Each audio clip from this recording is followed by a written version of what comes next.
প্রিয় দর্শক, আসসালামু আলাইকুম। দর্শক, আপনাদের তৃতীয় শুভেচ্ছা জানিয়ে শুরু করছি আমাদের আজকের প্রতিবেদন। তো দর্শক, দেখতেই পাচ্ছেন আমাদের সামনে এক আপু দাঁড়িয়ে আছে। আমরা তার জীবনের গল্পটা শুনবো। তো জানবো আপু কেন আমাদের ইউটিউবের মাঝে আসলেন, তিনি কি বলতে চান। আসসালামু আলাইকুম আপু, কেমন আছেন? আপনার নাম কি? কেয়া। খুব সুন্দর নাম, দেখতে তো মাশাআল্লাহ বেশ সুন্দরী। তো তো কে আপু আমাদের ইউটিউবে কেন আসলেন বলেন? আসছি অনেক কষ্ট করে, মানে অনেক অভাবে কষ্ট করে ইউটিউবের সামনে আসছি। আচ্ছা আচ্ছা, কি অভাবে আছেন, কি কষ্টে আছেন, একটু খুলে বলেন, আমরা শুনি। মানে অনেক অভাবে আছি।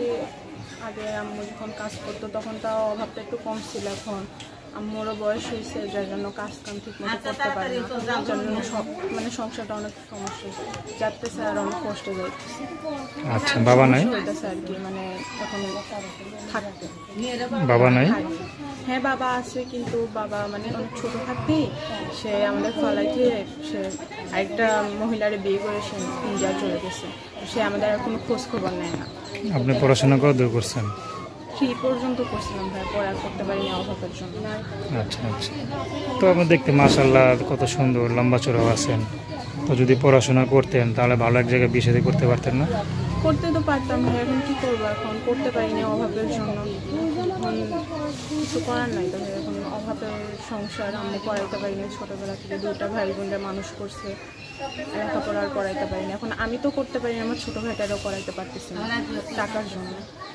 আচ্ছা, ছোটো ভাইকে পড়াশোনা করতে পারতেছেন না? ছোটো ভাইকে নিয়ে কোনো স্বপ্ন দেখেন? ছোটো ভাইয়ের নিয়ে তো স্বপ্ন আছে ভাই, যেন সে আমি যেহেতু পড়াশোনা করতে পারিনি, সে করে মানে তার নিজের পায়ে যেন খাড়াইতে পারে।